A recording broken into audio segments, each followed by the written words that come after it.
guys, welcome to the channel, Lisa B and the imposter in me. If you have just stumbled upon this video in the wonderful and weird world of YouTube, hi, I'm brand spanking new to this. This particular video is my first that I'm going to be doing. So what I'm going to do is I'm going to give you a quick rundown of who I am and what my plan is and what I'm hoping and where I'm hoping to take this channel and why. So there's the who's, the what's, the whys of it. So as I said, my name's Lisa B. A lot of you who will know me as the bubbly dockyard Doris character, who was so confident and who was so bubbly and nothing got to me. You will know me as that person, but that person has now gone in, to put it bluntly. So how's the old Lisa B gone? Let me explain. So I am 51 years old now, and when I did the shopping channels, I think I was 31, I think it was, something like that. So 20 years ago.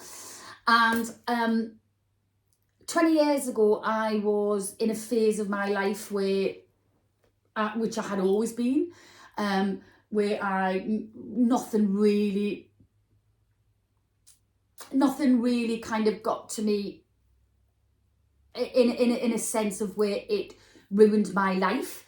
Don't get me wrong, I've had very bad, dark days and times in my past. I have suffered depression all my life, and I know a lot of people out there who do associate me with the shopping channels that I did for all those years, will think, what, you, depression?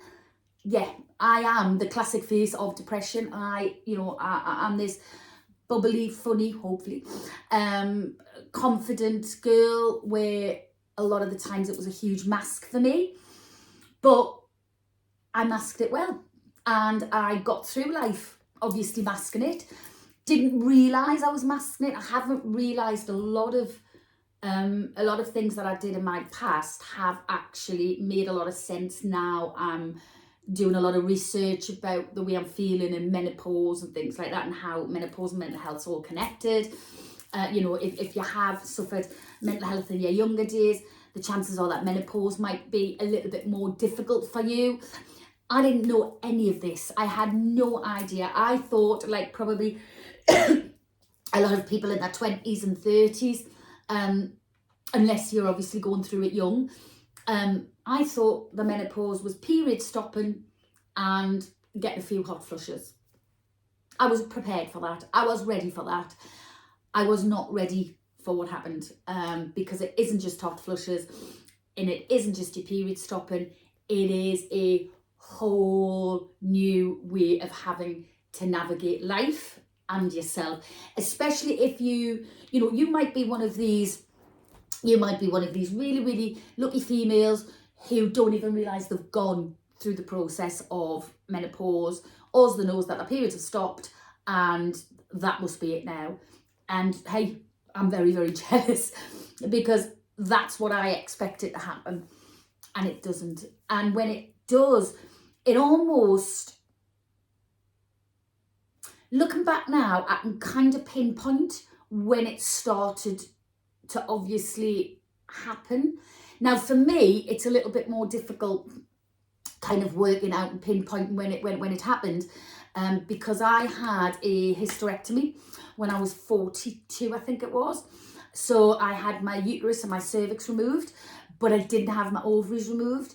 So obviously my body is, my ovaries are still, or I don't know, producing eggs, but I don't bleed. So I've never bled for 9 years. So I don't, I can't keep up with the journey of the menopause and where I'm at because of my periods, because I haven't got any, and I haven't had any for 9 years.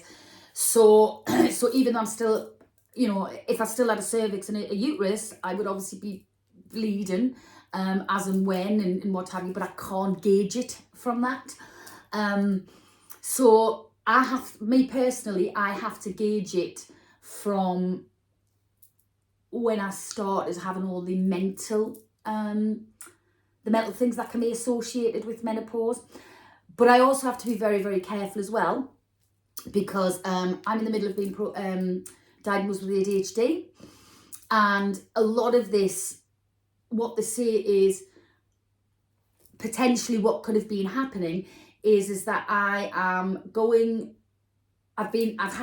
basically had ADHD all my life, which does explain, undiagnosed ADHD all my life, which does explain quite a bit. But I haven't realised I've had ADHD. And then, so I've obviously just been, maybe just on the Richter scale with it. And then, just on that spectrum. And then all of a sudden I started going through menopause and the ADHD has kind of gone like that. So not only am I trying to navigate all of these feelings from menopause, but it looks like I'm also trying to navigate all these new feelings from the ADHD. And I think my brain has just gone, I don't know what is happening. I don't know what's happening to you. I don't know why you're feeling different. And it's all scientific. Now, you're probably looking in the background going, who is she? If you don't know who Mel Robbins is, you need to look her up. She is fantastic. She's a motivational speaker. She's also a fantastic podcaster. But the things that she podcasts about is things like, hacking your hormones, things like how to get anxiety under control. She's absolutely fantastic to watch, I have to say. And obviously, Mel herself, has gone through menopause and things like that. Now, I just want to put a disclaimer out there. I just want to put something out there. I am no way, in any shape or form, medically trained to give advice about menopause. I've had no training. I've had nothing. But I have had the best experience in the world, which is me going through it. This is my personal journey. This is my personal story. And I do believe that everybody's is slightly different. However, if there's something that you as a woman can take away from this video, and hopefully lots of the other videos that I'm going to do now, like I say, I'm brand spanking new. Hopefully the videos will get better. Hopefully I'll get more technology. Hopefully they'll become, a lot more savvy and a lot more professional. But just right now, I just want to try and create a community for women who, like myself, have lost themselves. Now, when I say Lisa B and the imposter in me, I don't know which one is the imposter. I don't know if the imposter has been the person I was before, and is this the real me? Or is that the person before, is that the real them, and this is the imposter? Is this stage I'm in at the moment the imposter, and the younger version of me the imposter, but the person that I'm hopefully about to become is the new me? I don't know. And I'm hoping that you guys will learn with us. Like I say, I don't want to be all doom and gloom, because if you do know me from the shopping channels, you'll know that I have got a crazy side, and I am a bit mad, and I do say stupid things, and which is kind of all makes sense now that now that it looks like what the ADHD. I'm not embarrassed to say that it looks like I've got ADHD. I'm not embarrassed to say that. Like, I'm not embarrassed to say I've got a cold, or I'm not embarrassed to say I've got a tummy, or I'm not embarrassed to, it is what it is. And I can't help that. If I could fix it, or if I could plug my brain into a different thing to make it nice and smooth, by God, I'd do it in a heartbeat. But I know that's not feasible. So the only other way that I'm going to be able to manage this is by knowledge. Now, knowledge is power. I do believe in that. You're probably not used to me being very serious like this. And like I say, the videos themselves, they're not to cure what I'm going through. They're just to understand and, like I say, navigate this period of my life to where I can come out a stronger person. The more videos I do, the more I'll tell you about myself and my journeys. What my plan was today, now I watched this video, and I don't usually watch. I'm one of these people who will flick and scroll and do whatever. I've got the attention span of a gnat. which goes hand in hand with ADHD. However, this video I watched from start to finish, and the amount of times I kept going, yes, that's what happens to me. And I just walked away from the video feeling, what's the word I'm looking for? I walked away from the video probably feeling validated. And because I've always been classed as a bit of a drama queen. But again, I think that comes from my ADHD. It's the way I talk about things. It's the way I'm very, I use my hands a lot. I'm very dramatic. But it's because I'm very passionate about what I want to say. And it does come across that I can be this bit of a drama queen. So when I first started getting these symptoms, like I say, which is about 5 years ago now, I didn't understand them. I didn't get them, and it was just, the best way to describe it is, and hopefully there'll be some men watching this as well, because you guys have to live through it with us. You might not be getting the physical symptoms of it, but you'll be getting the wrath of it. And it can't be easy for a man. I have asked my husband if he will do a vlog with me, and be totally honest. I know he'll probably be scared to be honest in case I flip my lid, because that's what happens. I can wake up and I can be, for 1 hour, I can be very strong and think I'm going to take the world on. And then the next hour, I just feel so overwhelmed. I can't do anything. And I just lie there and just think and beat myself up because I'm angry at myself because I haven't got the energy to go and do what I wanted to do. So it's just like this huge roller coaster, day in and day out. I want to discuss the issues it causes with work. I have unfortunately had to take a lot of time off now. Again, what I will point out that I do as well is I tend to jump from one subject to another. Again, it's the ADHD. This is part of the reason, and I figured out part of the reason is because at the moment I've got fog brain, which every woman probably sitting there going, yes, me too. And I think of something that's really interesting to say, but I know I'm going to forget it in about a minute or two. And so I try and get it out before I forget it. And in my head, it's a really validated point, but I will digress a lot through that. So the video, I mean, like I say, I want to make some funny videos. I want to laugh at menopause, because of what you've took away from me, Mr. Menopause or Mrs. Menopause, whoever you are, or whatever you are. I want to get through the other side of this, and I want to be able to, say that to you, and I want to say I beat you and I got through you. And like I say, for those women who it hasn't really affected your mental health and it hasn't gone to that stage, you're probably going, well, what you talking about? None of that happens. It does, and it happens to a lot of women. So anyway, again, digressing as per usual. So what I want to do is, like I say, I want to, and I'm not going to kind of get you to watch the whole video. What I'm going to do is discuss it with you. So we'll play a little bit, we'll pause it, we'll chat about it. I am eventually, when I can get my head around all of this YouTube stuff, I'm a very old woman, can I just say.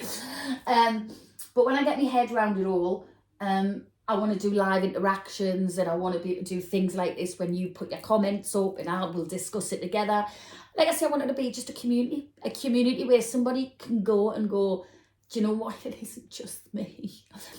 So this particular episode that I fell about, and as soon as I watched it, I sent it to my daughter, who is only 26, but I want her to know. I wish I had known at 26 this was going to happen to us.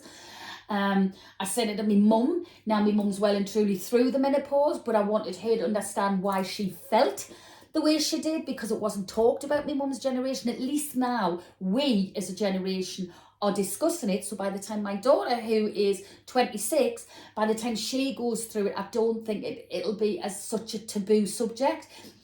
It's a lot better now. thanks to the likes of Davina McCall, Lisa Snowden, you know, all the ones that discuss menopause quite openly.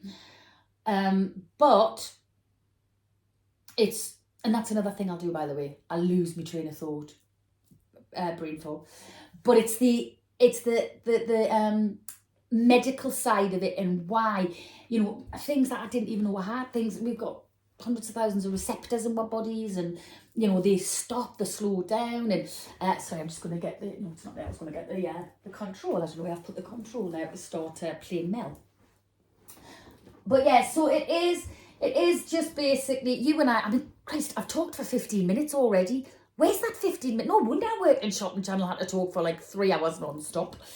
But yes, I am just looking for, I just had it ready for it. That's because there's somebody knocked at the door. There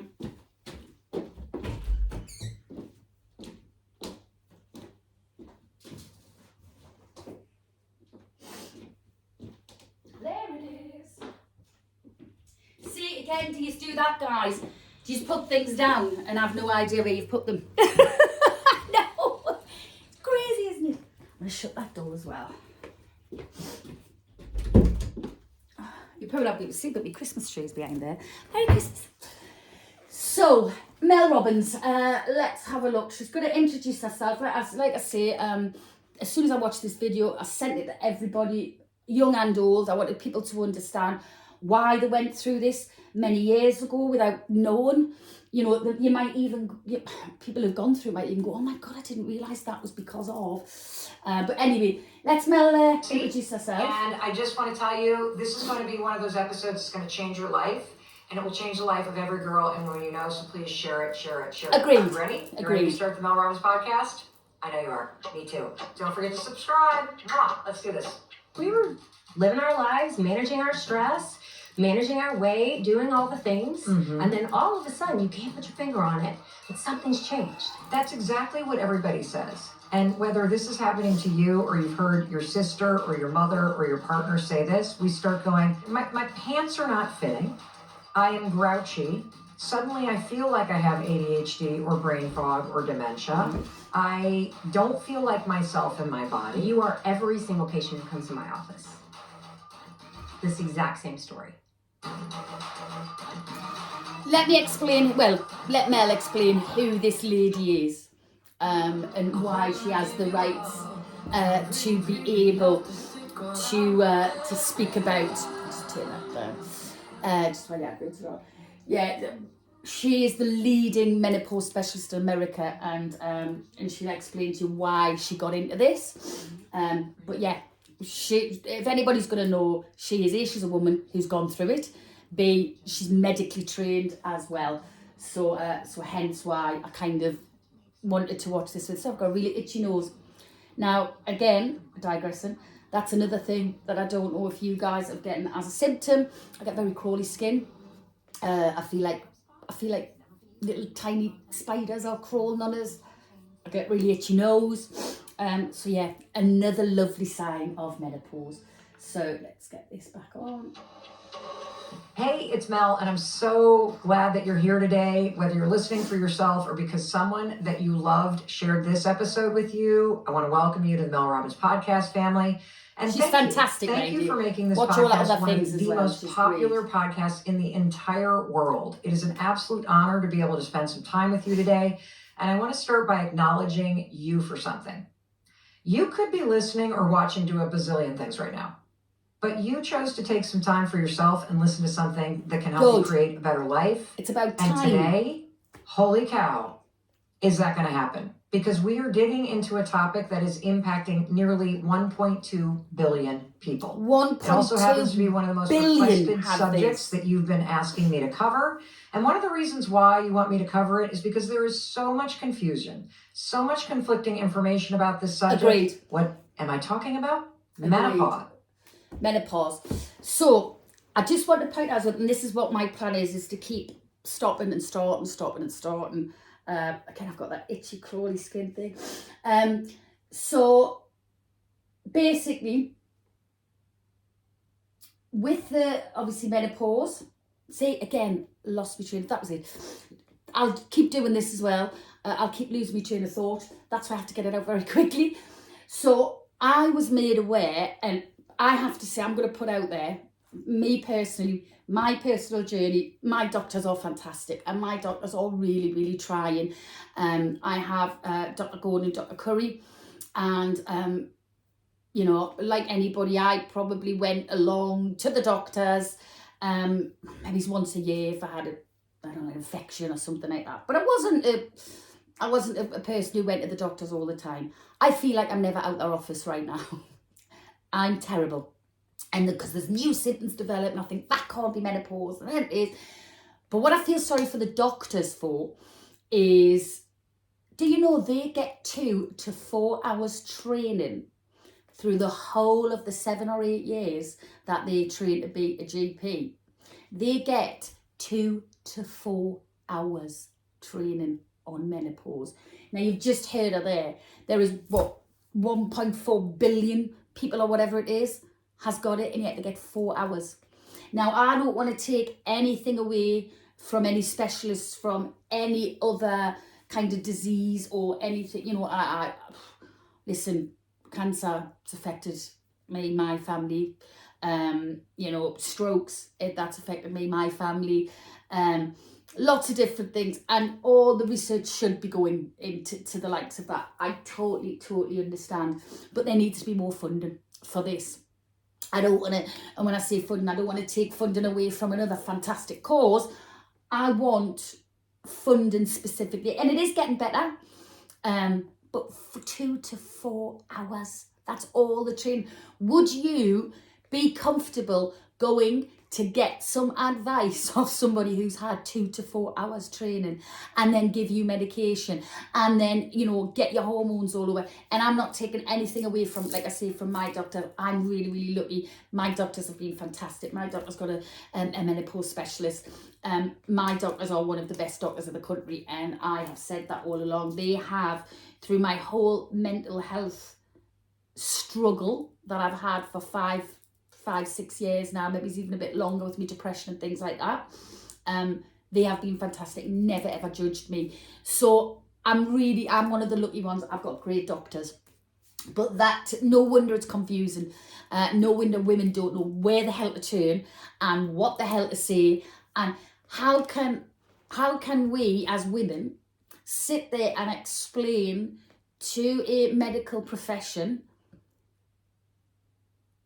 what is happening to us when we don't even understand, we don't get it, and we're going through it and we don't get it. So that's my beef about that. But anyway, digressed again. Shock, gasp, horror. It is time that you feel informed about what's going on with your body, your brain, and your hormones. And if this is not impacting you personally, do not change this. Listen, because it is impacting someone you love. Oh, I've been dying to have this conversation about women's hormone health and menopause with you, because I got to be honest with you, every single friend of mine has been texting and DMing each other. We are lighting up the group chats. I am no longer sending my friends memes and funny quotes right now. You know what I'm sending them? Articles about hormone changes. Yeah. Articles about supplements. Yeah. I've been complaining to my poor husband, Chris, about how bloated, itchy, irritated I am. I'm confused about what to do. Okay. And you know what? This approach is not helping Chris to understand me. It's not helping me to understand the changes that I'm experiencing. And I'm sharing this with you because if you're overwhelmed by the topic of hormone changes or menopause, or you're experiencing challenges with your monthly cycle, or maybe you're just tired. You're tired of hearing your mother or your significant other complain about the changes in her body. Boy, oh boy, are you about to learn a lot. One of the reasons why so many of you feel so powerless about your hormones is because your doctor is probably not informed about this topic either. So you're not getting the answers, the information, and the simple things that you can do that you deserve. Well, that changes today, because your friend Mel Robbins has tracked down one of the leading specialists on menopause and estrogen deficiency. She is hopped on a plane from Texas, and this woman is so busy. I cannot believe she's taken time out to be with you and me. Honestly, here in our studios in Boston. She's come to share with you everything that the research says. And more importantly, the simple things that you can do. And there's a lot that is going to surprise you today. For example, didn't know perimenopause can start as early as the age of 35. And I know that hot flashes and belly fat are symptoms of hormone changes.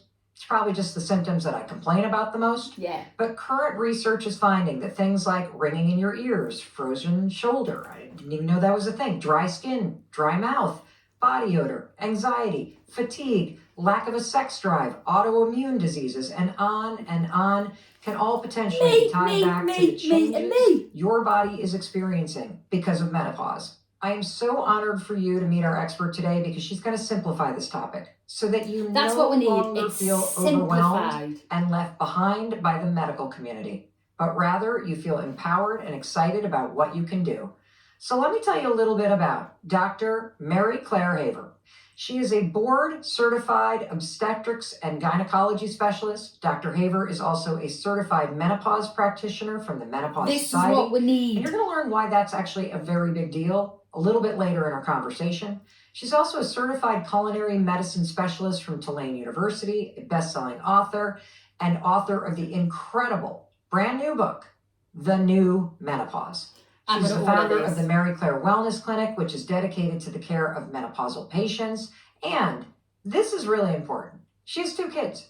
And just like me, she's 55. She's juggling a big career, a marriage, and motherhood. And she has so much to share with you today that you will be able to apply to your life as you're listening, as soon as you're done. And I want to remind you, this is not just for you. Please share this with every single woman that you know, because what you are about to hear will change your life and hers. You watch Without it, you further just ado, wow. Please help me welcome Dr. Haver to the Mel Robbins podcast. Thanks for having me. Thank you. So excited to be here and share all things menopause. You are so passionate about this topic, and you even get very emotional about it Me when you too. think about it. Why are too. you so passionate about this? Because in my own journey of going through menopause and realizing what a gap there was in my own training and how I really wasn't the best menopause provider for a long time. I have such a need to get out there and teach and share because we are not teaching our medical students and residents in, our nurse practitioners much about menopause care outside of the most cliche of symptoms and how to manage them. We're going to live a third of our lives like this. A third of our lives? Mm-hmm. That scares the living and out of me. After reproductive options are taken off the table, it's almost like medicine leaves us behind. I want to be an 80-year-old climbing that mountain, kicking ass, having a career, healthy. Yes. And if I don't implement changes today, I'm not going to be able to reach that goal. So why is it that there is so little information about hormone changes and menopause? And women are going to you go to your doctor and it's sort of like, oh, well, you're going to deal with this for about 10 years. And then, that's just the way that it is. What is up with this? So if you go to PubMed, which is basically Google for healthcare professionals, which is where it's like a repository of medical studies, and you put in the word pregnancy, you'll get about 1.1 million articles. All important, great stuff, right? It's important that we have healthy pregnancies and we deliver children in a different healthy stage way, in women's life, etc. That needs when to you be put in covered. the word menopause, we get 94,000 articles. We only get 10% of the funding. That means 10% of the brain power, 10% of the research for the last third of our lives. And, we do live a little bit longer than men, but we're going to spend 20% of that in poor health, in decline, in disability. And this is avoidable. I hear the word menopause and I think out to pasture. Right. You're done. And I thought that for a long time too. And then I'm Gen X. You know what? To hell with that. I want to live a good life. I want to feel like I can go to the gym, I can play with grandbabies, I can roll on the floor, I can climb a mountain, I can run a company, I can do all these things. And I'm refusing to just accept the medical definition of getting older for a woman, which is very different than a man. So when we're born, we have about 1 million plus or minus eggs. So from birth until we die, we're slowly losing that egg count, and it starts accelerating as we get older. So by the time we're 30, we're down to about 10% of our egg supply. Well, hold on a second. By the time you're 30, you've already lost 90% of the eggs that you were born with? That's correct. I So don't 30 know why. upwards, I you've never got knew 10% of your eggs left to have a baby? I kind of feel sort of dumb that I've gone through 55 years of my life and I did not know that we're down to about 10%. And at 40, 3%. 3% at 40? 3%. Mm-hmm. Wow. Yeah. And you lose You've your only got 3% period of what eggs because left, you have basically, no 40. more eggs, so there's no more need to go through You that can't cycle. ovulate. So, yeah, there's Holy nothing cow. left. But doesn't What it is- make sense now? Of course it makes sense. Why it's harder to get pregnant when you're older, why you're more likely to have a chromosomal abnormality, because the number and quality of your eggs is declining with age. What happens for females is that our endocrine system, especially the ovaries, age at twice as fast a rate than the rest of our body. The endocrine system is where our hormones are created. Okay. All of our estradiol, our progesterone, and about at least half of our testosterone is created in those ovaries every single month, every single day. However, when we get to perimenopause, things start changing. And when we get to full menopause, we have no eggs left. If I say she's an So, icon, she's an icon. now, I don't know if any of you guys knew any of that. Now, that freaked me out. I was like, hang on, so at 40, I've only got 3% of my eggs left. That's crazy. Now, as I said, the period side of things, I can't navigate kind of when I started going into perimenopause, because I think when you go into perimenopause, and they might say different, but I'm sure when you go into perimenopause, that's when your periods kind of can start changing. I didn't have any of that warning because I haven't got I have got ovaries, but I haven't got that kind of facility to be able to bleed. So like I say, I still kind of I can't pinpoint then, but let's carry on. Our ovaries, at the average age of 51, they stop producing sex hormones. And we basically are forced to live the last third of our lives without the benefit of estrogen, progesterone, and about half of our testosterone. So this is where the get this HRT any level comes into place. But I've never understood this before. Because when you really just put it in the context of you're born with 1 million eggs, Mm-hmm. and from the moment you start your menstrual cycle and the hormones are going up and down, there is a purpose associated with the design of your body. And once that stops, everything gets disrupted in your body. Oh, why has nobody studied this? What the hell? People are studying it. When we look at OBGYN, Yeah, residency, and that's what you women's are, right? health. Yes, I'm So- OBGYN, women's health. Super proud of what I learned in my training. Right. Pediatric gynecology, oncology, surgery, babies, fertility, all this stuff. Menopause got shoved in this tiny little box. Like, she's going to have a few hot flashes and maybe some vaginal dryness. Her bones might get a little weaker, and that's it. We only want to give her estrogen if she can't tolerate anything else. If nothing else is working, then fine, give it to her. But, you might kill her. This is what Wow. we think, we think HRT, Wow. cancer, all the... Our bodies thrived on this hormone Right. for 50 years, 51 years And on by average. this hormone, you mean estrogen. Estrogen Estrogen. and testosterone and progesterone. We were living our lives, managing our stress, managing our weight, doing all the things. Mhm. And then all of a sudden, you can't put your finger on it, but something's changed. That's exactly what everybody says. Yeah.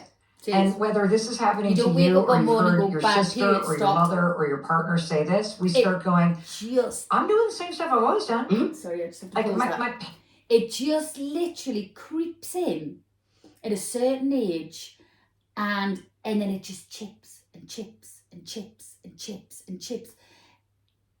And it does it so gradual that it doesn't have a massive impact in the beginning. You just know something's different, something's wrong, but because you don't understand it, you'll be like, oh, well, I'm just having an off day today or whatever. No, it's not. This is all scientific. Why isn't, and this channel, yes, is to have a bit of fun with you, and I do want to get to the funny Lisa, and I do want to have the crazy times and the funny times, but this to me is so important because of the changes that's happened to me. And, you know, I'm talking suicidal thoughts. I'm talking dark days. I'm talking life-changing stuff here. And again, that's not me trying to look for words to make it sound more dramatic. It bloody is. There's no getting away from it. It bloody is dramatic, and it is soul destroying, and it is ending a lot of women's lives. Do you know, and I'm sure they touch upon this, that the high suicide rate for women, I think, is in between 45 and 55, right bang in the middle of menopause, because we just don't know how to handle it, and because we get the depression and the anxiety, and we just there's no way out, and that's kind of how bad it can get. Pants are not fitting. I am grouchy. Suddenly I feel like I have ADHD or brain fog or dementia. Mm-hmm. I don't feel like myself in my body. You are every single patient who comes to my office. See what I mean? This exact same story. See what I mean? What would you, as a gynecologist, do when a woman would come in, as they did for years and years and years before you became one of the world's leading experts in this? What would you do as a doctor? I'll tell you a story from my training. So we had gynecology clinic and residency, and I was an intern. And so we had, you know, OBs divided into two sections. And so in gyne clinic, we had, you know, the surgical cases coming in. And so all the residents would line up, like 6 or 7 of us, and the upper levels would run for the surgery cases because they want to operate, right? Mm-hmm. And us interns would be left with whatever was left. And they'd be like, oh, you got a WW. A WW? A WW in room 12. Good luck with that. And a WW, this wasn't written in the chart. My professors never said this. This was kind of lore handed down from upper level resident. And you can do it with a Texas accent because that's where I trained. So these guys in cowboy boots walking up and down the hall. Hey, you got a WW in room 12. Good luck with that, you know. And it meant whiny woman. So here was this woman coming in. Need an affordable everyday kitchen knife? I'm sorry, but what? WW is whining women. And I bet you it'll have been somebody who, and I don't mean this disrespectfully, but it'll have been a man, or it'll have been a young girl who hasn't gone through this yet. Wow, WW, that's got me angry, girlfriend, angry. Anyway. Public health hospital, you know, so she's desperate. Yeah. She can't sleep. She's gaining weight. She's not happy. She's having maybe headaches. I mean, just this kind of laundry list of very vague complaints. But she was still having periods. Yes. Maybe irregular, maybe heavier, maybe lighter, maybe, you know, and just this, and you were like, oh, it's just part of aging. If she came in complaining of libido, I was a deer in the headlights. Like, I didn't know what to tell her. Like, we were taught nothing about the female sexual response or medications that might help, or, you know, go out and have some wine, relax, get a new boyfriend, you know, all the other complaints. I would start sending her to other specialists. Like, let's go see a cardiologist for the palpitations, and the, you know, a neurologist for your headaches, and the, you know, she'd walk out of my office with 6 referrals, and I didn't know enough to say, let's try some hormone therapy and see if these things get better. I'll do some blood work. Let's make sure it's not autoimmune disease or hypothyroidism. I was doing that. So I just think back on that, and that we can do so much better. We got to do a better job training every single healthcare professional in all specialties about how special menopause is and what the lack of estrogen is doing to each and every organ system. Each female has a unique expression of our menopause. So where you may have had palpitations, frozen shoulder, and dry vagina, I would have had hot flashes, night sweats, and horrible rage. I get them all. And, you know, doctors like a checklist of symptoms. Yeah. It's how we're trained to recall, you know, but you know, we're trained to look for ducks. How does it? Is it walk like a duck, talk like a duck? It's a duck. And everyone's duck's a little bit different. You mentioned that every organ in a female body. Yes. Every organ system, yeah. Every organ system has receptors, or has what for estrogen? That's where the research is really exciting right now, is that Duke University did this elegant study looking at frozen shoulder, which is adhesive capsulitis, so common in women, especially in menopause. And a woman head of a orthopedic surgery department talked to the woman head of an OB-GYN department at a big university, and they're like, something ain't right. And they did the studies and they showed that women on hormone therapy have a lower chance of frozen shoulder. They pulled all the data, and they're like, why would that be? Why? So then now they're going in and doing biopsies of all these joints and saying there's tons of estrogen receptors here. And when we lose that estrogen, we're seeing it's an anti-inflammatory hormone in the bones and joints. So we have arthralgias, joint pain, capsulitis, all of this stuff tremendously flares. And some of your listeners are like, oh my God, right now, I had frozen shoulder. So really common, or hip pain or joint pain, or you can't roll over in the bed. It's so painful. And you have no injury. What I'm sitting here feeling one revelatory, oh my God, oh my God, oh my Yes. God. Like there are times in bed where I am laying there and I will go to roll over and it's as if I have to pry myself over. I'm so stiff. Yeah. Wow. Mm-hmm. And it's the receptors. That makes so much sense, actually. So if the estrogen receptors are in your organ system, that then presumes that it's impacting liver function, kidney function, everything. Lung function, heart function, brain function, genital urinary function, as we know, bones, osteoporosis we've known forever. That's a no-brainer. Wow. And so I want you, as you're listening to Dr. Haver, to just really think about this for a second. That every single aspect of your organ system, from your brain to every organ to your muscles, all of it is used to functioning with estrogen. It makes so much sense. If you take out one of the main ingredients to the female body's optimal health, of course everything is going to go haywire. Dr. Haver, I just am so grateful that you're here, and I want to take a quick moment. We got to hit the pause in menopause and hear a word from our amazing sponsors. And please take a listen to our sponsors. So just while that, obviously doing that sponsor thing and whatever, that fascinated me. So we've got thousands and thousands of receptors in our body, female, and these receptors are, they're functioning and they're looking for the estrogen. And then all of a sudden the estrogen starts dying down, which is us going into menopause.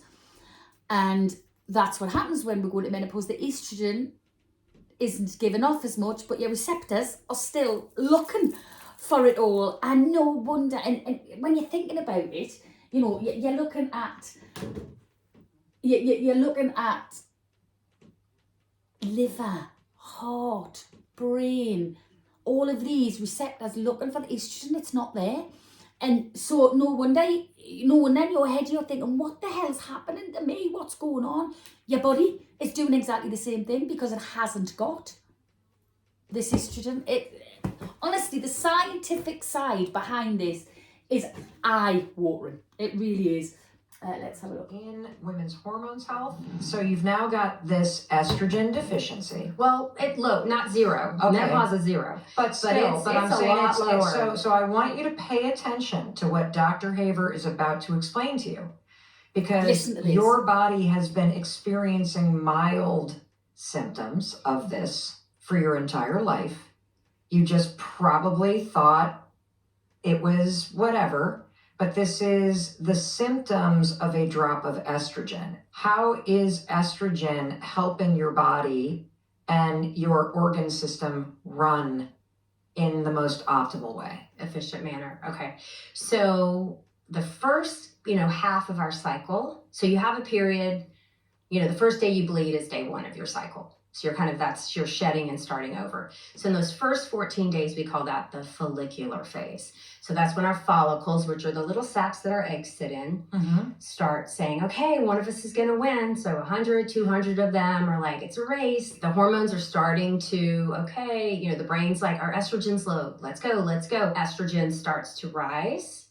And then that lining starts to thicken up again, getting ready for a potential baby. Then we hit about day 14-ish, depending on the cycle. And then the estrogen level's at its highest. Okay. The brain is like, okay, we need to ovulate. The LH surges.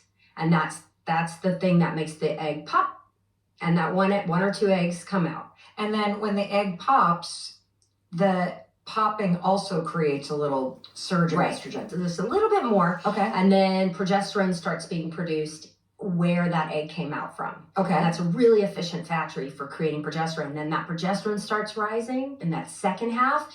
You're very slight, but it's there, kind of mimicking what's to come when we totally lose our estrogen. And so in the second half of this month and this cycle, as the estrogen starts to decline, what happens in your body? So we have some women suffer horribly from it, but we have premenstrual dysphoric disorder, PMDD, bloating, swelling. So what they're talking about there is actually when we as women are just going through a period. I'm saying just going through a period. I know there is women out there who, I mean, their life stops for 5 to 10 days. It can be that excruciating. Towards the latter end, before I had my hysterectomy, my period started to cause a lot of pain in my hips. I couldn't move. So what they're discussing there is what happens is when we're younger and we're producing eggs, and how our body is working that way to be able to have a baby, basically. So that's kind of what happens over those years. I'm going to be really honest here, guys. I don't know about yous. I never actually took the time, or probably wanted to take the time to understand why or how my periods worked. I just knew it was something that I started in my teens, and I have to have every month. And if I don't bleed that month, I might be pregnant. That's as far as it went for me with periods. I didn't understand the scientific part of it. Maybe when you're younger, you just don't want to. I don't know. But yeah, it's honestly, stick with us here. Stick with us, guys. Now, we think the bloating and swelling is from the really high progesterone levels. That a drop of... Again, I'm just going to go back to that. There's a lot of women who, when they're having the period, will say to like their partners and things like that, leave us alone, I'm due on, leave us alone. This is explaining why you get like that. The estrogen, our mental health changes. How does it change our mental health? This is my biggest thing, mental health side. So there's a lot of research going on right now, but we know that tons of estrogen receptors in the brain, and our serotonin is affected. How does estrogen and serotonin play? So it looks like... So just before she goes on serotonin, I was given antidepressants to try and up my serotonin when I was going through my depression. So that's kind of where this almost come into play, the scientific side of it. So I just wanted to point that out. When your estrogen levels are optimal, at a nice healthy level, we have really efficient serotonin and norepinephrine. So those are two key hormones that we see in depression, right? They're low in women who are depressed. Okay. And so for women who are sensitive to it, that we're seeing the PMS, the PMDD, those women tend to do okay on an SSRI for a short term. They only take it 2 weeks out of the month, or some of them like to take it every month, but it really is from that estrogen decline. We see menstrual migraine headaches. Some women with the declining estrogen, the blood vessels will slightly squeeze in certain areas of the brain, which will trigger a migraine headache. And so... Wait a minute. So migraine headaches? There's menstrual migraines. And you also them, can feel a slump in terms of depressive symptoms or anxious symptoms because of the decrease in estrogen. That's what we think. And I would imagine brain fog, ADHD, all of these other neurodivergent kind of issues that people might have also then see an impact from the decline in estrogen. There's a definite pickup, worsening with people with known ADHD through the menopause transition, perimenopause into menopause. And we don't really know if it's a new diagnosis of ADHD or she was kind of making it until perimenopause. And then, because it's a spectrum. Yeah. And then all of a sudden, her resilience against this has stopped because she's lost her estrogen, her progesterone, testosterone, however that fits in for her. And all of a sudden, she's now so symptomatic. And at the time in her life that she needs those facilities to be functioning at all levels. Career women are having to leave their jobs. We're seeing, massive economic impact from this in the workforce. And you know what I love about the fact that people are researching this is that knowing that it's a neurodivergent condition and that there are estrogen receptors in the brain, whether you're talking about the second half of the monthly cycle or you're talking about the period in your life where estrogen declines, that of course your executive functioning tanks. Yes, of course it makes sense. And now the system's going haywire and inflamed. It's not got the firepower to help you focus on the thing that you need to do right now. So that there made so much sense. It really does. Obviously, the next video, I mean, we've been on here nearly an hour now, so I'm going to kind of sign off now.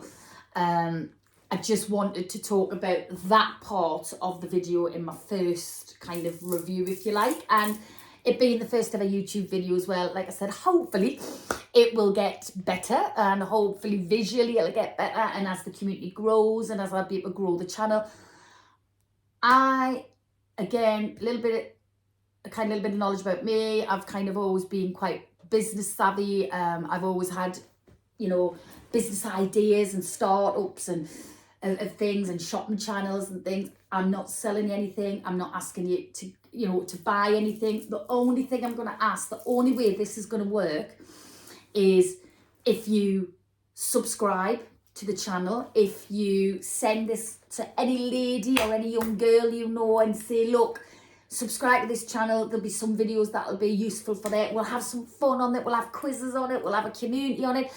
We'll be daft, we're daft selves, we'll be serious one day, we'll be funny the next. I'm going to interact, we're going to do live things so you guys can interact with us as well. And we're just going to become, we're going to knock menopause out the park, and we're going to do it together. I mean, that there, to me, that talking about the scientific side of it, it's like, bloody hell, you know, yes, it makes sense. Why is this not explained to us when I'm younger? This potentially might happen. It might not. You might be one of the lucky ones who doesn't get a thing and sails through it. And I'm so pleased you did, because I swear I wouldn't put this on my worst enemy. But I just want to say a huge thank you for watching the first ever video. Like I say, hopefully there's going to be loads more. Hopefully that was informative. I'm really hoping that at least one or two people will walk away going, blooming heck, I didn't know that, and I didn't know that. And that makes sense now. Because if that is the case, job done. My job is done. That's all I'm here for. I'm just here to kind of make sense of something that is difficult. So thank you very much. Please like the video, please subscribe. You know, like I say, it was my first ever one on here. I'm not sure what I'm doing yet, but that'll come with time.